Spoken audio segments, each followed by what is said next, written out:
तो अभी-अभी जो आप मन के बारे में बता रहे थे कि मन के बहुत प्रकार होते हैं, जैसे कि मूलाधार हो गया, स्वादिष्ठान हो गया, मणिपुर हो गया, इसके अलावा अनाहत हो गया, विशुद्धि हो गया और उपरा तीसरा यही सहस्त्रारा, हाँ, थर्ड ये आई सब फिर हो गया। सहस्त्रारा।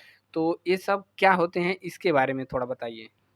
देखिए ये जो चक्र हैं, ये हुँ, ऊर्जा के सेंटर हैं, ठीक है? और मैंने क्या बोला था मन होने वाली प्रक्रिया है, समझ रहे हैं? हुँ, तो आप जिस ऊर्जा पे रहेंगे, वैसे मन का निर्माण होगा, हुँ, समझ पा रहे हैं आप? जैसे मान लीजिए कोई है, जो बचपन से ही लड़ाई झगड़े वाले एरिये में रहा है, तो उसके मन का निर्माण जो होगा वो कैसा होगा? थोड़ा-सा आक्रोश वाला, क्रोध हुँ। वाला, बात समझ पा रहे हैं? जैसा ठीक? दिखेगा वैसा जैसा सीखेगा। वो दिखेगा वैसा सीखेगा और अगर नहीं सीखेगा तो उस माहौल में वो ढल नहीं पाएगा, हुँ, ठीक? तो वैसे ही जो ऊर्जा के सेंटर हैं हमारे, मूलाधार, स्वादिष्ठान, मणिपुर, ठीक है? अनाहत, विशुद्धि चक्र, थर्ड आई, सहस्त्रारा, ये अलग-अलग सेंटर पे अलग-अलग एनर्जी होती है और इनके जब आप वाइब्रेशन को पढ़ेंगे ना, तो हुँ, ये हर्ट्ज में अलग-अलग होते हैं, समझ रहे हैं? हर्ट्ज़ हाँ। हाँ, हर्ट्ज में, ठीक? तो ये मूलाधार से ऊर्जा नीचे से ऊपर की तरफ उठती है।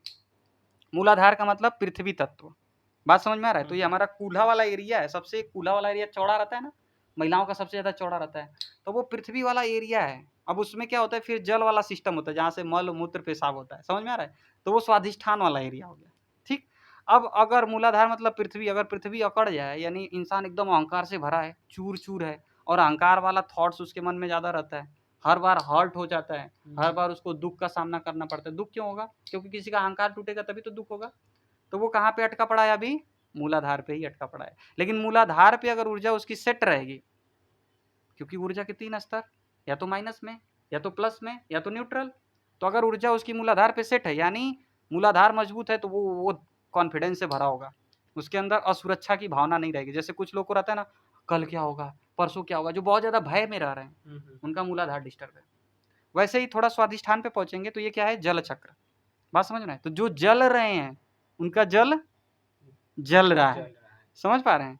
यानी जो जलन, ईर्ष्या कर रहा है, उसका स्वादिष्ठान चक्र गड़बड़ होने लगेगा। यानी उसके बॉडी में जो ब्लड दौड़ रहा है, वो एसिडिक होने लगेगा। उसको एसिडिक होने की वजह से उसको हमेशा बॉडी में इरिटेशन, खुजली, पित्त बढ़ जाएगा। हमेशा ब्रेन ब्रेन में मतलब सर दर्द ये सब प्रॉब्लम्स हो रहेगी। तो ये हो गया स्वादिष्ठाना, यानी स्वादिष्ठान पे रहने वालों का मन, समझ रहे हैं आप? हुँ, हुँ। अब थोड़ा-सा और ऊपर उठाइए मणिपुर, तो मणिपुर में क्या है? ऊर्जा, अग्नि है।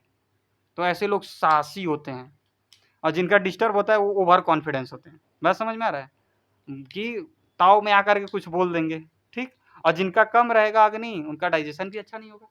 तो ऐसे लोग क्या होंगे फिर डल-डल होंगे, आलसी होंगे, समझ रहे हैं? हुँ, हुँ, हुँ। और थोड़ा-सा ऊपर बढ़िए, तो पहले पृथ्वी था, उसपे जल था, फिर क्या आया? अग्नि, अब फिर क्या आएगा? वायु, वायु। यानी हृदय वाला एरिया, यानी जहाँ से हम साँस-प्रश्वास कर रहे हैं, साँस ले रहे हैं और छोड़ रहे हैं, हुँ, हुँ। ठीक? तो अगर किसी का हृदय चक्र अच्छा है, तो वो प्रेम करने वाला होता है। ठीक है?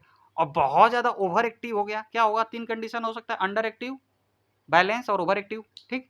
ओवर एक्टिव रहेगा तो आप देखेंगे कुछ लोग बहुत माया करते हैं, हुँ, बहुत ज़्यादा डूब जाते हैं, ठीक? और कुछ लोग बहुत ज़्यादा स्वार्थी होते हैं, बहुत ज़्यादा निर्दयी होते हैं, वो अंडर एक्टिव, ठीक? और कुछ लोग बैलेंस में होते हैं, तो उनका हृदय चक्र मजबूत होता है, साँस अच्छे से ले पाते हैं, हृदय अच्छा धड़कता है, बात-बात पे हृदय की गति बढ़ती नहीं है, समझ पा रहे हैं आप? और जब ये चक्र चारों मजबूत होंगे तो यहाँ पे आ जाएगा। नीचे से ऊपर की तरफ बढ़ रहा है, यहाँ पे आएगा तो अच्छा बोलेंगे, अच्छा गाएँगे, जो बोलेंगे वो होगा। फिर यहाँ पे जाएँगे तो डिसीज़न लेने की क्षमता, इंट्यूशन पावर बढ़ जाता है, आगे का देख पाएँगे और यहाँ पे जाएँगे तो सारी चीज़ों को कनेक्ट करके, यानी विशुद्धि मजबूत हुआ, फिर थर्ड आई, फिर सहस्त्रार, सारी चीज़ों को कनेक्ट करके देखेंगे हुँ। और सभी गुरुओं का ज्ञान मिलने लगेगा। बस